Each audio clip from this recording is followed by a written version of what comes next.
नमस्कार प्रिय विद्यार्थियों, ज्योग्राफी ऑप्शनल विषय में आप सभी का हार्दिक स्वागत है और मैं आपका अपना M.K. चतुर्वेदी।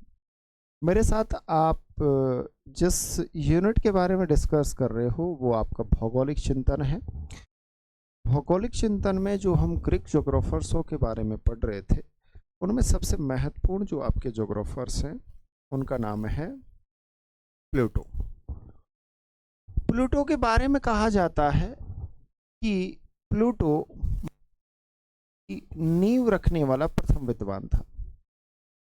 वैसे मानव भूगोल का संस्थापक ब्लांस को माना जाता, लेकिन मानव भूगोल की नींव रखने वाला जो प्रथम विद्वान था वो कौन था? प्लूटो था। तो यहां पर ऐसे लिख सकते हो, मानव भूगोल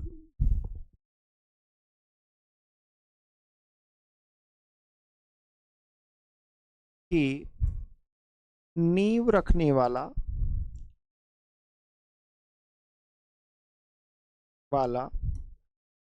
प्रथम विद्वान,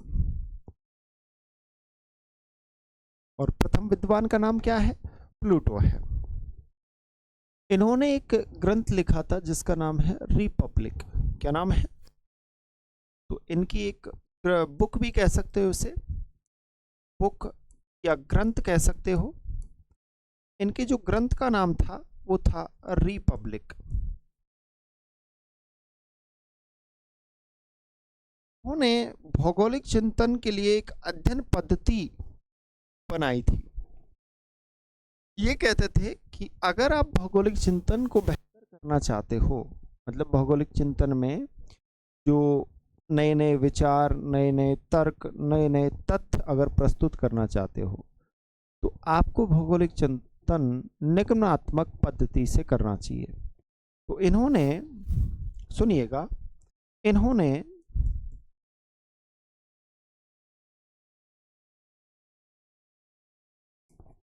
भौगोलिक चिंतन की अध्ययन पद्धति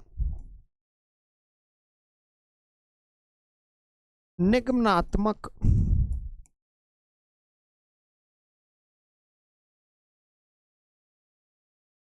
निगमनात्मक को कहते हैं डिडक्टिव, कहते हैं डिडक्टिव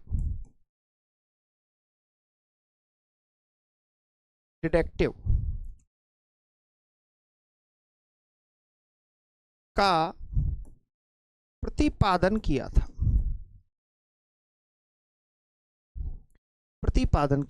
ये काफी बार पूछा गया है कि निगमनात्मक पद्धति का प्रतिपादन किसने किया था? प्लूटो ने किया था। अब देखो, ये अध्ययन को किस रूप में बताते हैं?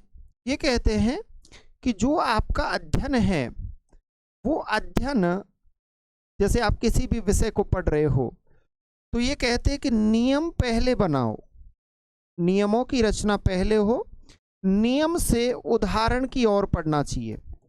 कि पहले विद्यार्थी को नियम समझने चाहिए और फिर उसके एग्जाम्पलों के माध्यम से वह बेहतर अध्ययन कर सकता है। प्लूटो ने एक बात और बोली थी कि ये जो अध्ययन पद्धति है ये सामान्य से विशेष की ओर चलती है। सामान्य से विशेष। तो यहां पर जो अध्ययन किया जाता है वो किस रूप में किया जाता है? सामान्य से विशेष। सामान्य क्या है? आपके सामान्य नियम है, और विशेष क्या है? आपके उदाहरण हैं। तो यहाँ पर आपको याद रखना है कि प्लूटो मानव भूगोल की नींव रखने वाला प्रथम विद्वान था। इसका बहुत ही प्रसिद्ध ग्रंथ है जिसका नाम था रिपब्लिक, और साथ के साथ में इसने एक अध्ययन पद्धति, एक अध्ययन की एक पद्धति, एक मेथड का प्रतिपादन किया था जिसे निगमनात्मक पद्धति कहते हैं। निगमनात्मक पद्धति ये बताती है कि अगर किसी बेहतर अध्ययन करना चाहते हो तो आपको विषय के पहले नियमों को समझना होगा, फिर उसके उदाहरणों को आप समझ सकते हो।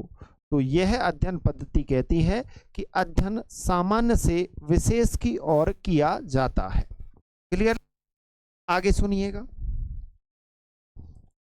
आगे महत्वपूर्ण ज्योग्राफर्स आते हैं, इन्होंने भौगोलिक चिंतन में अपना योगदान दिया था, और जिनका नाम है अरस्तु।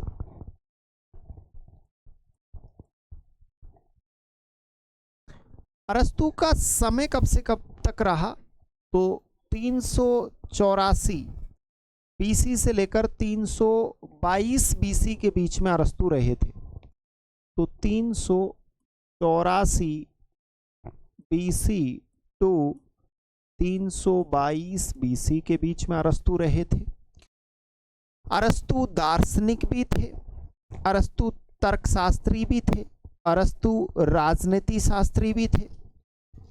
इसके साथ अरस्तु जैव वैज्ञानिक भी थे। ठीक है, यह जो अरस्तु थे यह दर्शन शास्त्री,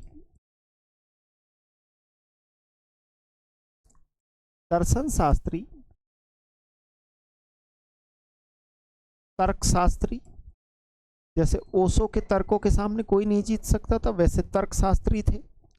राजनीति का इन्हें बहुत अच्छा अनुभव था, इसलिए इन्हें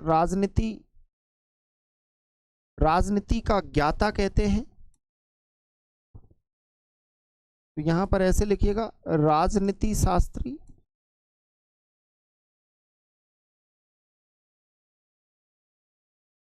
इसके अलावा जैव वैज्ञानिक थे। जैव वैज्ञानिक का अर्थ है कि इन्होंने पर खोजें, अपना विश्लेषण किया था। अब जीव जगत पृथ्वी पर 3 रूपों में है, एक प्लांट किंगडम, एक एनिमल किंगडम और एक ह्यूमन किंगडम। तो यहां पर इसे कहते हैं कि वनस्पति जगत, जीव जंतु जगत और मानव जगत के रूप में। तो इस पर इन्होंने विश्लेषण किया था। इन्होंने पृथ्वी की आकृति को गोलाकार बताया था और पृथ्वी को विभिन्न जोनों में विभक्त किया था। तो इसके मतलब इन्होंने जलवायु का जरूर उल्लेख किया होगा। साथ के साथ में इन्होंने एक अध्ययन पद्धति दी थी जिसे आगमनात्मक अध्ययन पद्धति के नाम से जाना जाता है। तो यहां पर लिखिएगा,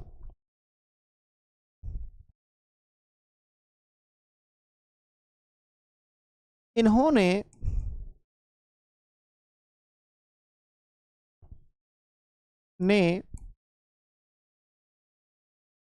पृथ्वी की आकृति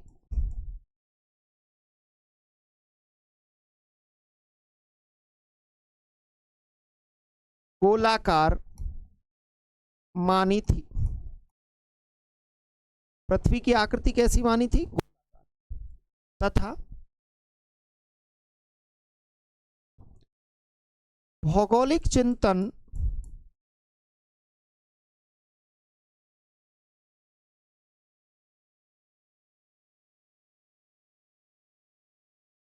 की अध्ययन पद्धति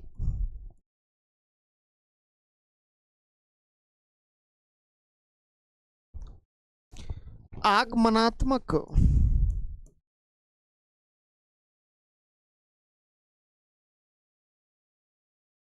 का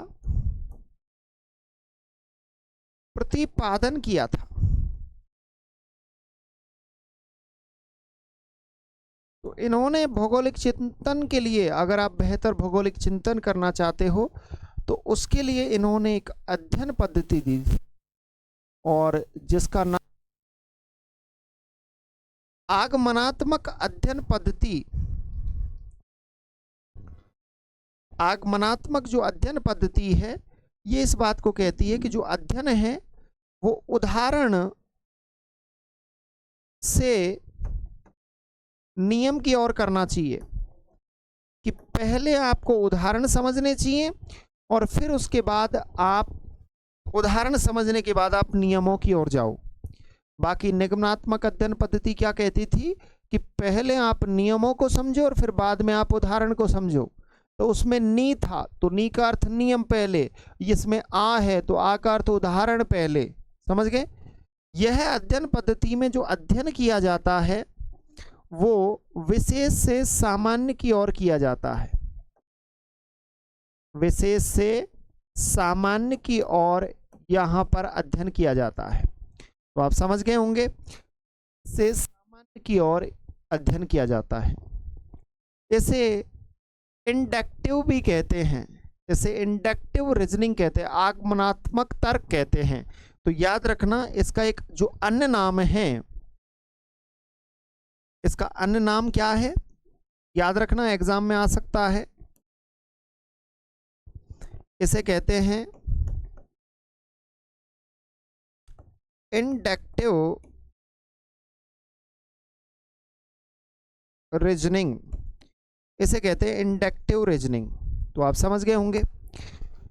तो यहां पर आपको याद कि सर अरस्तु दर्शन शास्त्री था, ये बहुत अच्छा फिलोसोफर था। इसके साथ ये तर्कशास्त्री था, जैसे ओशो था ना तर्कशास्त्री, उसी तरीके से अरस्तु था। ये राजनीति का भी इसे बहुत अच्छा नॉलेज था, ये जैव वैज्ञानिक भी था। इसी के साथ इसने पृथ्वी की आकृति गोलाकार बताई थी, किसने, अरस्तु ने।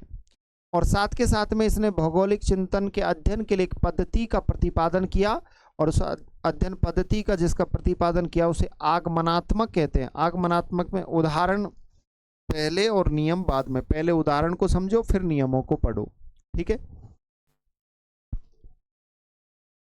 इस अरस्तु को मौसम विज्ञान का जनक कहा जाता है, क्योंकि इसने एक बुक लिखी थी मेट्रियोलॉजिका। इस मेट्रियोलॉजिका के आधार पे अरस्तु को जलवायु विज्ञान का जनक भी कहा जाता है। इसे मौसम विज्ञान का जनक भी कहते हैं और जलवायु विज्ञान का जनक भी कहते हैं। अब समझिएगा। तो इसकी बुक के बारे में देख लो, बुक या ग्रंथ। तो इसने एक पुस्तक तो लिखी थी पॉलिटिक्स। इस पॉलिटिक्स बुक के आधार पे इसे राजनीति शास्त्री कहा जाता है।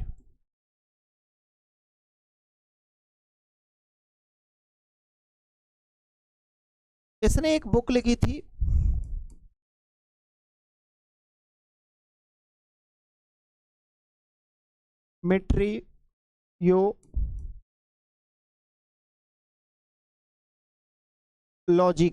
मेट्रियोलॉजिका। इस बुक के आधार पे इसे मौसम वैज्ञानिक कहते हैं। अब इसी बुक से डिसाइड हो पाया था कि अरस्तु जलवायु विज्ञान का जनक माना जाता है। कुछ विद्वान इसे जलवायु विज्ञान का जनक मानते हैं और कुछ विद्वान इसे मौसम विज्ञान का जनक मानते हैं। तो यहां पर विद्वानों के अनुसार, विद्वान क्या कहते हैं कि अरस्तु जलवायु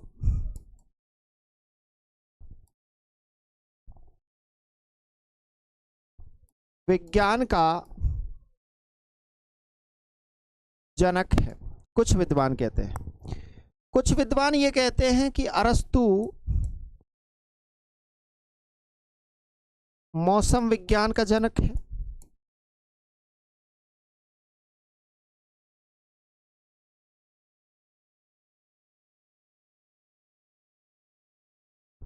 तो कुछ विद्वान तो इसे विज्ञान का जनक मानते हैं और कुछ विद्वान इसे मौसम विज्ञान का जनक मानते हैं। इसने जब ये बुक लिखी थी पॉलिटिक्स, तो इस पॉलिटिक्स बुक में इसने मानव और भौगोलिक कारकों के बीच में संबंध बताया था कि मानव और भौगोलिक कारकों के बीच में अंतर संबंध होता है। ये क्या बोलते थे, अरस्तु कहते थे। और अरस्तु इस बात को भी कहते थे कि जो भौगोलिक कारक है, जो पर्यावरण है, वो सक्रिय रूप से काम करता है। तो यहाँ पर नोट डाल के आप लिखिएगा, नोट में अरस्तु ने क्या लिखा,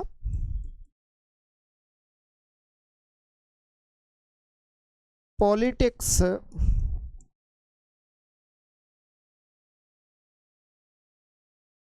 ग्रंथ में उल्लेख किया कि मानव एवं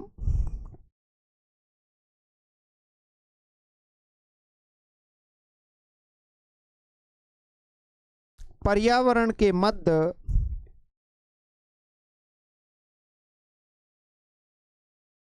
अंतर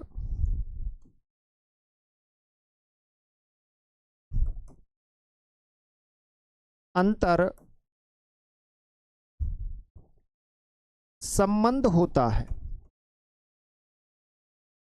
जिसमें पर्यावरण की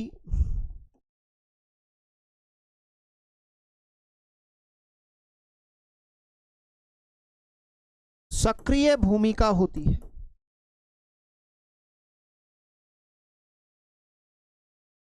पर्यावरण की कैसी भूमिका होती है? सक्रिय भूमिका होती है।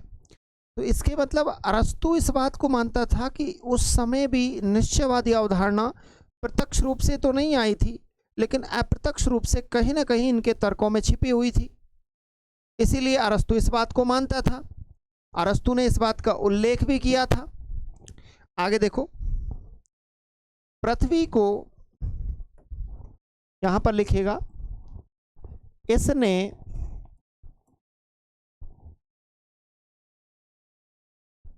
पृथ्वी के इसने पृथ्वी को, ऐसे लिखो, इसने पृथ्वी को विभिन्न जोन या कटिबंधों में विभक्त किया था।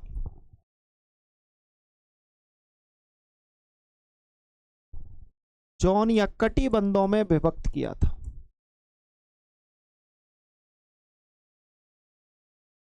और विभक्त करने वाला कौन था? अरस्तु। अरस्तु ने सबसे पहले पृथ्वी को विभिन्न जोन या कटिबंधों में विभक्त किया था। अब देखो, इससे हमें जानकारी जलवायु की मिलेगी, क्योंकि जब अरस्तु ने इस बात का उल्लेख किया है तो कहीं ना कहीं हमें जलवायु की जानकारी मिलेगी। तो कैसे हमें जलवायु की जानकारी मिलती है वो समझिएगा आप। इसने पृथ्वी के बारे में बताया कि पृथ्वी को 3 कटिबंधों में विभक्त किया। अब समझने का प्रयास करिएगा। 0 डिग्री, इसने एक कटिबंध बताया कि बहुत गर्म है, एक कटिबंध कम गर्म है, और इसने पूरी पृथ्वी में 3 कटिबंधों का उल्लेख किया। अब वो कैसे किया वो समझिएगा। जब अरस्तु इस बात का उल्लेख कर रहे थे तो अरस्तु ने ये बताया कि जो ये क्षेत्र है ये पूरा टेम्परेट है, इसके ऊपर ये जो क्षेत्र है ये आपका, इसने इस क्षेत्र के बारे में क्या बताया कि ये क्षेत्र आपका ट्रॉपिकल है। ठीक है, ट्रॉपिकल, टेम्परेट, और उसके बाद ये जो क्षेत्र है ये कोल्ड बताया था। तो अरस्तु ने सबसे पहले जलवायु का उल्लेख किया और जलवायु के विभिन्न कटिबंधों के बारे में उल्लेख किया। तो यहां पर अरस्तु कहते हैं कि यह ट्रॉपिकल है,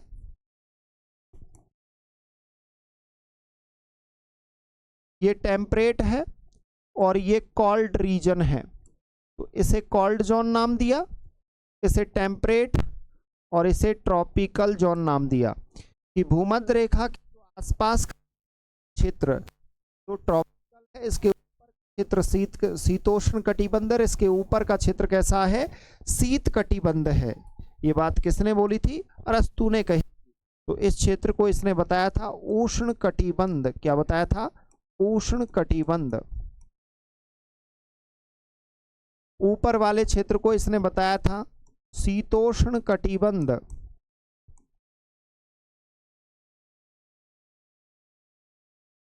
और इसको बताया था शीत कटिबंध।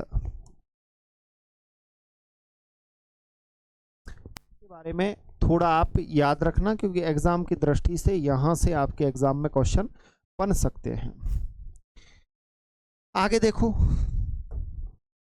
अरस्तु एक बात और बताते थे कि अरस्तु ने जब सर्वेक्षण किया, ये ग्रीक ज्योग्राफर्स था, जब इसने सर्वेक्षण किया तो सर्वेक्षण में बताया तो ज्वारभाटा मतलब टाइड्स और एप्स आते हैं, इनके लिए जिम्मेदार कौन है? हवाएं हैं।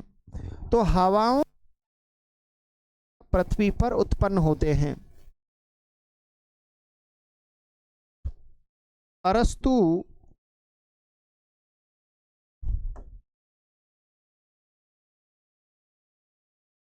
इनका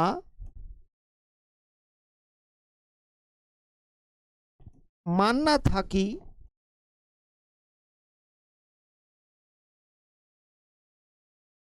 पृथ्वी पर ज्वारभाटा की उत्पत्ति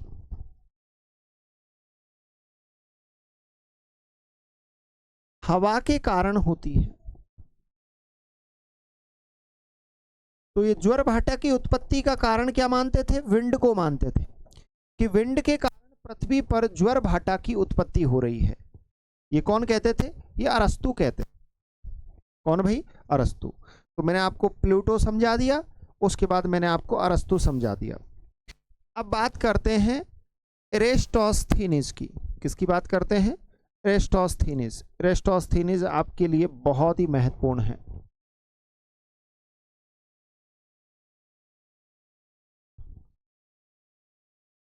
यहां पर लिखिएगा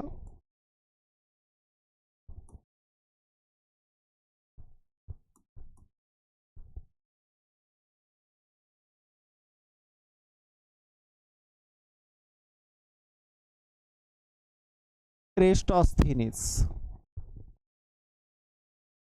देखो, एरेस्टोस्थीनिस आपका ग्रीक ज्योग्राफर्स था। एरेस्टोस्थीनिस को फादर ऑफ ज्योग्राफी कहते हैं। मतलब हिकेटियस के बाद, मतलब ज्योग्राफी पर सबसे महत्वपूर्ण जो कार्य किया वो एरेस्टोस्थीनिस ने किया। कैसे किया? इन्होंने एक ग्रंथ लिखा था जिसका नाम है जियोग्राफी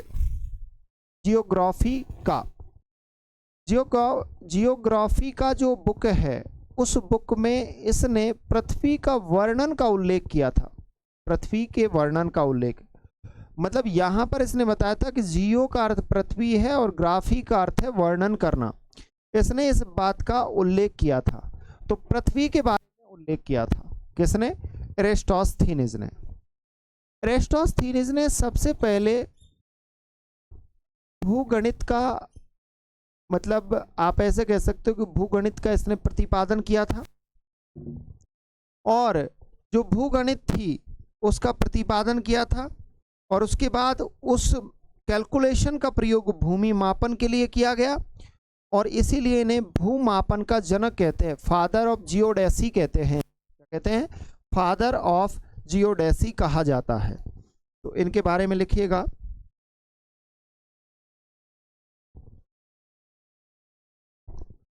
एरेस्टोस्थीनिस, पहला तथ्य यह है कि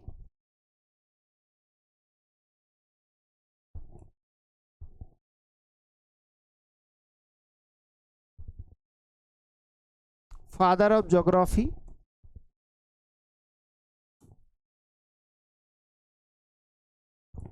भूगोल का पिता कहते हैं इन्हें।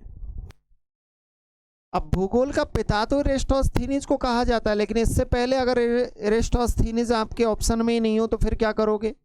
फिर हिकेटियस को करोगे। किसको करोगे? हिकेटियस को। याद रखना, इसका एक बुक या ग्रंथ है इसकी,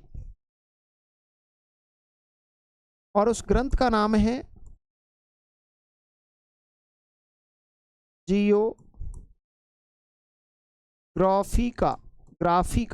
जियोग्राफिका।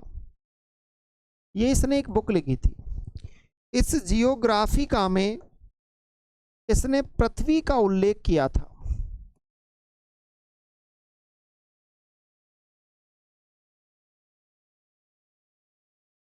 तो इसने किसका उल्लेख किया था? पृथ्वी का उल्लेख किया था जियोग्राफिका में। और इस पृथ्वी के उल्लेख को इसने दो शब्दों में बांटा था, जियो और ग्राफी। इसने बताया था कि जियो का अर्थ पृथ्वी है और ग्राफी का अर्थ है वर्णन करना। तो इसने ही सबसे पहले इस बुक के माध्यम से पृथ्वी का वर्णन किया, एरेस्टोस्थीनिस ने। एरेस्टोस्थेनीज को भूगणित का प्रतिपादक माना जाता है। तो तीसरा तथ्य लिखिएगा, इन्हें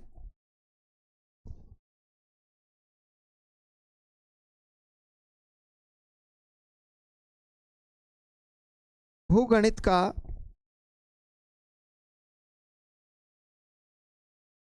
प्रतिपादक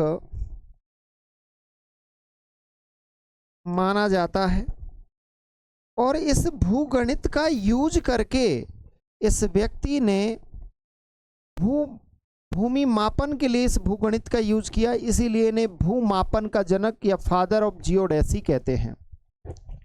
इसे क्या कहा जाता है? फादर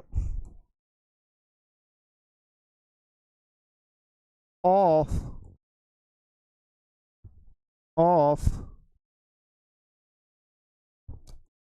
जियोडेसी, इसे भूमापन का पिता कहते हैं। तो भूमापन का पिता कौन है? भूमापन का पिता है आपका एरेस्टोस्थेनीज। तो एरेस्टोस्थेनीज को फादर ऑफ ज्योग्राफी कहते हैं, भूगोल का पिता। इसने ग्रंथ लिखा था जियोग्राफी का। इस जियोग्राफी का में इसने पृथ्वी का उल्लेख किया और फिर इसने जियो का अर्थ पृथ्वी बताया और ग्राफी का अर्थ वर्णन करना बताया था, और इसी आधार पे इसे फादर ऑफ ज्योग्राफी कहते हैं। इसने सबसे पहले भूगणित का प्रतिपादन किया था और उसका यूज बाद में इसने भूमापन के लिए किया, इसीलिए इसे फादर ऑफ जियोडेसी कहा जाता है। किसको? एरेस्टोस्थेनीज को। इसने सबसे पहले भूगोल को क्रमबद्ध रूप में व्यवस्थित करने का कार्य, इसीलिए इसे प्राचीन क्रमबद्ध भूगोल का जनक भी कहते हैं। तो याद रखना, प्राचीन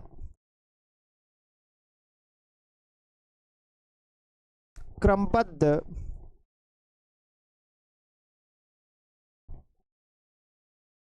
भूगोल का जनक माना जाता है। तो प्राचीन क्रमबद्ध भूगोल का जनक किसे कहते हैं?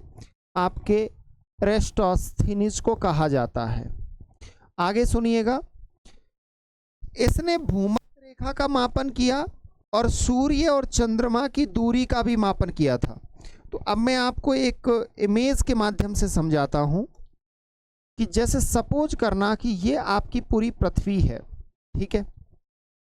पृथ्वी के बाद एक बहुत बड़ा, मतलब इस पृथ्वी के चारों ओर, इस पृथ्वी के यहाँ पर जैसे सपोज कर लो कि इस पृथ्वी के चारों ओर एक रास्ता है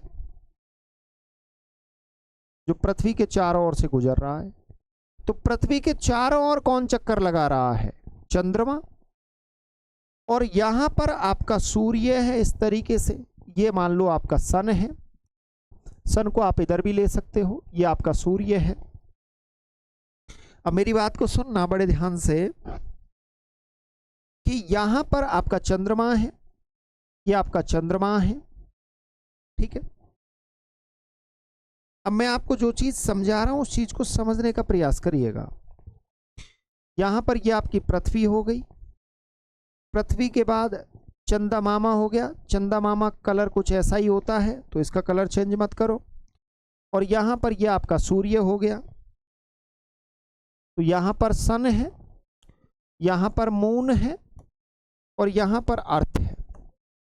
तो अर्थ के बीचों बीच जो रेखा खींची जाती है इसे भूमध्य रेखा कहते हैं।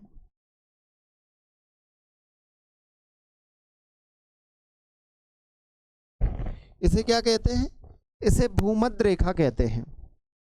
तो याद रखना, इस व्यक्ति ने आपके इस भूमध्य रेखा से इस मून की दूरी कितनी है और इस भूमध्य रेखा से इस सूर्य की दूरी कितनी है, और भूमध्य रेखा की लंबाई कितनी है, इन तीनों चीजों के बारे में इसने मापन किया था। किसने? एरेस्टोस्थीनिस ने। तो यहां पर आप ये लिख सकते हो कि भूमध्य रेखा की यहां पर आप ऐसे लिख सकते हो कि भूमध्य रेखा की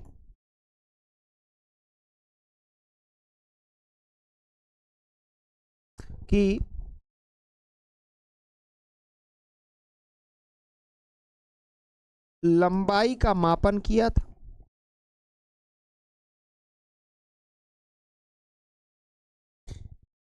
तथा पृथ्वी से सूर्य एवं चंद्रमा की दूरी का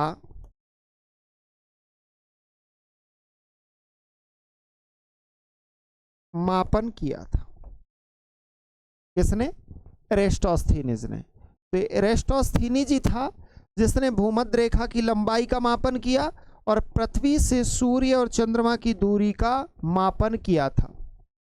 ऐसा नहीं है कि और ज्योग्राफर्स नहीं कर पाए, लेकिन इसके बारे में कहा जाता है कि इसने कुछ चीजें बहुत ही शुद्ध बताई थी। इसने पृथ्वी की परिधि का शुद्ध मापन किया था। तो आगे लिखिएगा, इसने पृथ्वी की परिधि का शुद्ध मापन किया, क्योंकि एरेस्टोस्थीनिस अलेक्जेंड्रिया जो लाइब्रेरी थी, लाइब्रेरी म्यूजियम, इस म्यूजियम में लाइब्रेरियन के पद पर था। तो वहां पद पर था, तो वहां पर इसने क्या किया कि पृथ्वी की परिधि का मापन किया और पृथ्वी की परिधि इसने 25,000 मील बताई थी। ये एग्जाम में क्वेश्चन आ चुका है। तो पृथ्वी की परिधि का शुद्ध मापन किया था। तो यहां पर लिखो,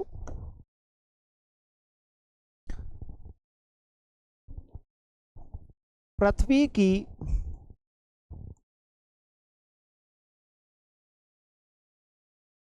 परिधि का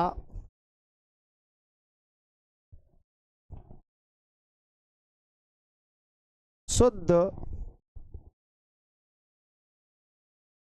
मापन किया था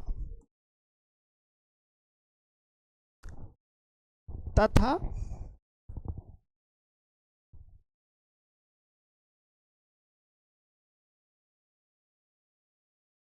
परिधि की माप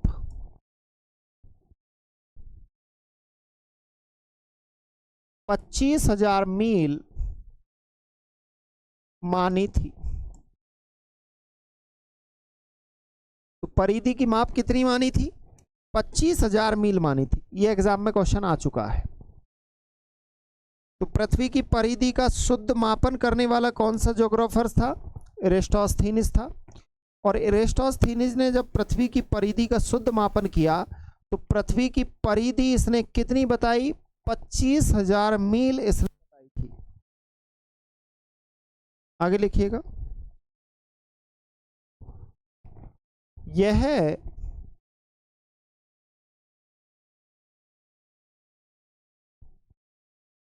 अलेक्जेंड्रिया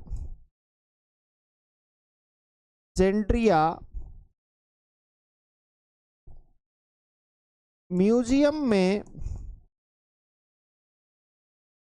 ये अलेक्जेंड्रिया म्यूजियम मिस्र में है, याद रखना। कहां पर है? मिस्र में है। अलेक्जेंड्रिया म्यूजियम में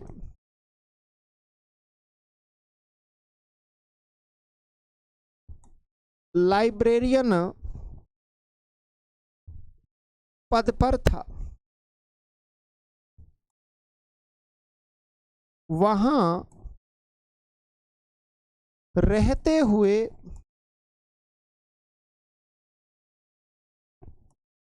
भौगोलिक चिंतन पर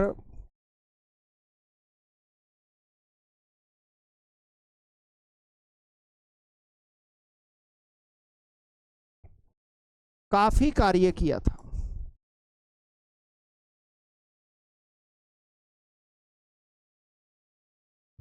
तो वहां रहते हुए इस व्यक्ति ने भौगोलिक चिंतन पर बहुत कार्य किया था।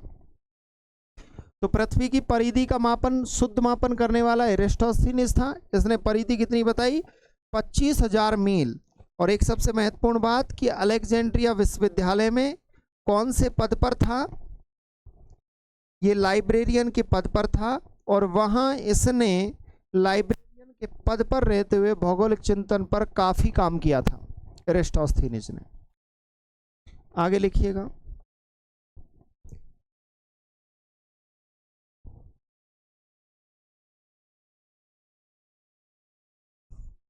इसने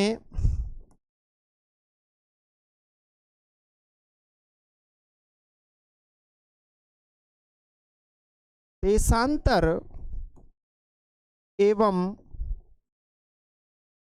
अक्षांशों की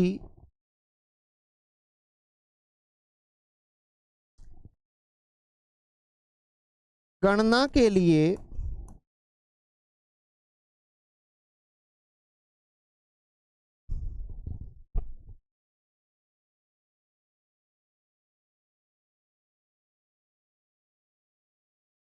विधियों का प्रतिपादन किया था।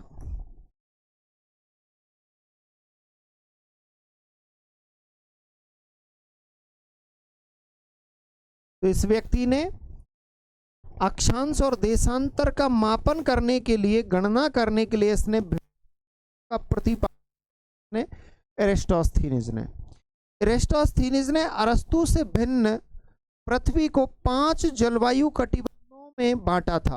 अरस्तु ने 3 जलवायु कटिबंधों में बांटा था और इसने कितने में? 5 जलवायु कटिबंधों में बांटा था। तो आगे लिखिएगा। इसने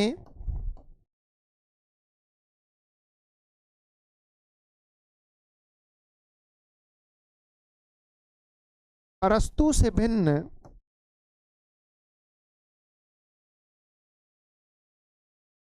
पृथ्वी को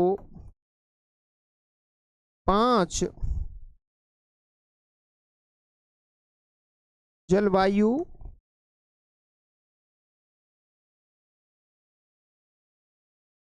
कटिबंधों में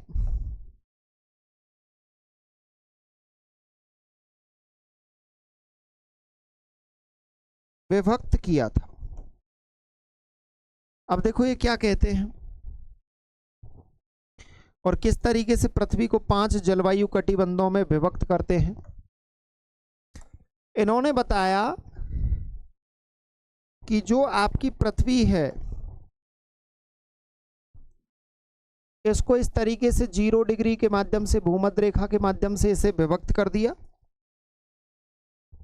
और इसे जो नाम दिया वो 0 डिग्री। इसने बताया कि 24 डिग्री तक एक ही कटिबंध है पृथ्वी पर, और जिसे आप क्या कह सकते हो, जिसे कहते हैं उष्ण कटिबंध, कि 24 डिग्री नॉर्थ और 24 डिग्री साउथ में कटिबंध है जिसे नॉर्थ कटिबंध कहते हैं। आगे सुनिएगा। नॉर्थ कटिबंध इसने बताया था, ये मतलब 24 डिग्री नॉर्थ और 24 डिग्री साउथ में एक ही कटिबंध बताया जिसे ट्रॉपिकल कटिबंध कहते हैं। क्या कहते हैं? ट्रॉपिकल। इसे ट्रॉपिकल जोन नाम दिया था। इसके ऊपर जो बताते हैं, ये कहते हैं कि इसके ऊपर जो क्षेत्र होगा ये ध्रुवीय क्षेत्र के लिए इसने 2 जलवायु का उल्लेख किया था, और 24 डिग्री के बाद सुनना, ये 24 है और यहाँ पर भी 24 है, ये नॉर्थ है, ये साउथ है, तो इसके बीच में तो एक ही ट्रॉपिकल बता दिया था इसने। उसके बाद इसने बताया कि यहाँ पर जो जलवायु मिलती है, मतलब पृथ्वी पर 2 कटिबंध टेम्परेट के हैं और 2 कटिबंध कोल्ड के हैं, मतलब शीत के हैं। तो यहाँ पर इसने बताया कि मध्य भाग में शीतोष्ण कटिबंध है। कैसा है? शीतोष्ण कटिबंध है। तो मध्य भाग में इसने शीतोष्ण कटिबंध के बारे में उल्लेख किया था।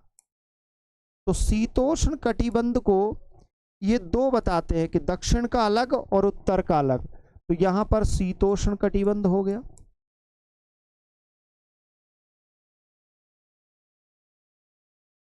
अब सुनिएगा, तो एक तो आपका हो गया कौन सा, ट्रॉपिकल यानी उष्ण कटिबंध। दो इसके हो गए, एक और दो, तो मतलब 2 और 3।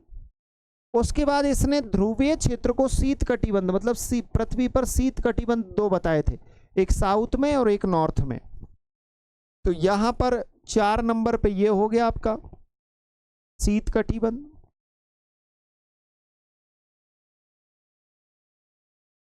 नॉर्थ का। और 5वें नंबर पे ये हो गया आपका शीत कटिबंध साउथ का।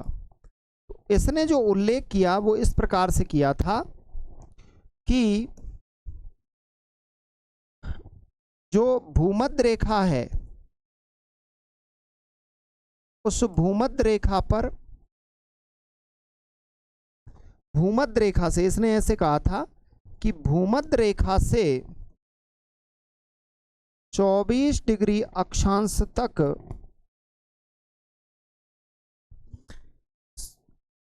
उष्ण कटिबंध है।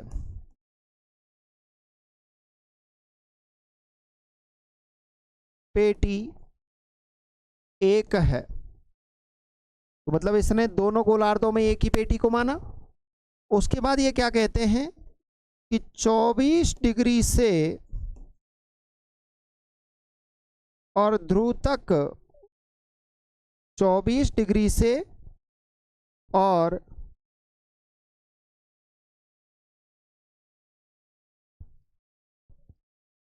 मध्य भाग तक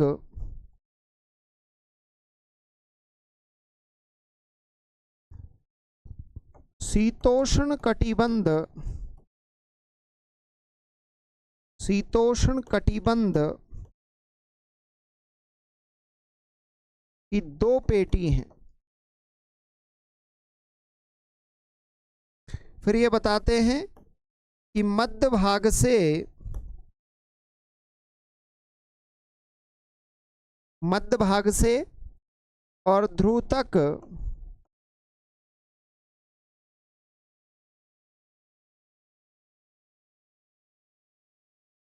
शीत कटिबंध की 2 पेटी हैं। तो टोटल इसने कितनी जलवायु पेटी बताई, 5। तो 2-2 जब आप काउंट करोगे तो टोटल कितनी हो जाए, 5 हो जाए। ये उल्लेख किसने किया था, एरिस्टोस्थेनीज ने किया था। इसने मानव के निवास क्षेत्र के लिए एक शब्द का यूज किया था, जिसे ऑक्यूमेन कहते हैं। क्या कहते हैं, ऑक्यूमेन कहते हैं। तो आगे लिखिएगा, इसने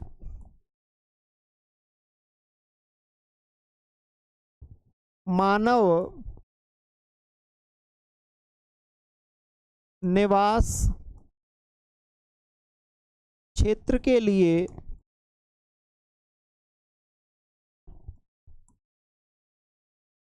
ऑक्यूमेन, ऑक्यूमेन इन्वर्टेड कॉमा में बंद कर दो, ऑक्यूमेन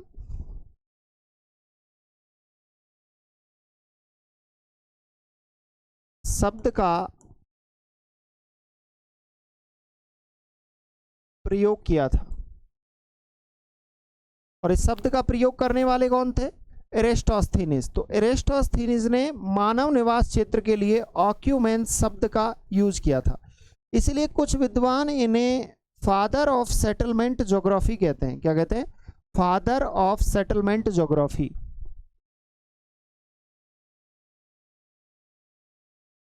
इस उल्लेख के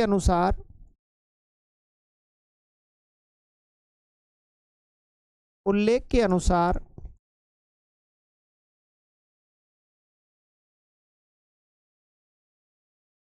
कुछ विद्वान इन्हें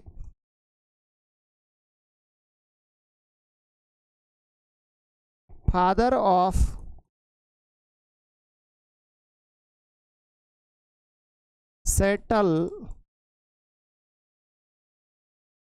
सेटलमेंट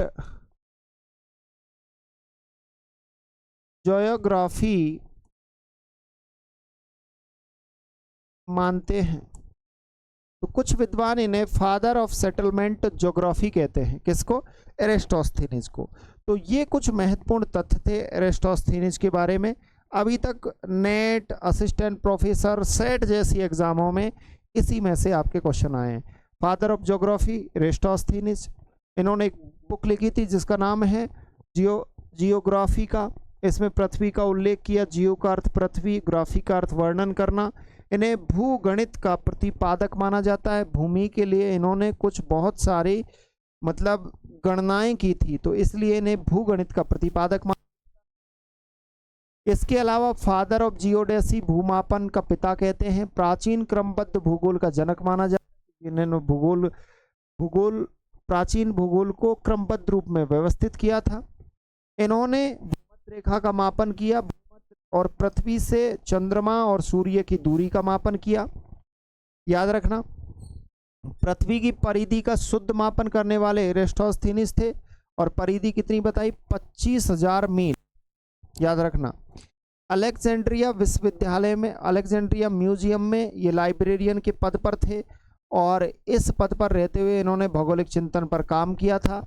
इन्होंने देशांतर और अक्षांशों की गणना के लिए विधियों का प्रतिपादन किया था। इसने अरस्तु से जलवायु पृथ्वी को जलवायु खंडों में विभक्त किया था। अरस्तु ने 3 किया था, 3 जलवायु खंडों में, इसने 5 किया था। यहां पर इसने बताया था भूमध्य भाग तक शीतोष्ण कटिबंध की 2 पेटी पर और मध्य भाग से ध्रुव तक शीत कटिबंध की 2 पेटी हैं। ये किसने बताया था? एरिस्टोस्थेनिस ने। इसके अलावा इसने मानव निवास क्षेत्र के लिए ऑक्यूमेन शब्द का यूज किया था और इसी उल्लेख के कारण इसे फादर ऑफ सेटलमेंट ज्योग्राफी कहते हैं। फादर ऑफ सेटलमेंट ज्योग्राफी इन्हें माना जाता है। क्लियरली मेरी बात को आप समझ गए होंगे। फिर हम डिस्कस करेंगे नेक्स्ट क्लास में। Thank you so much my dear. फिर मिलते हैं आपसे नेक्स्ट। धन्यवाद।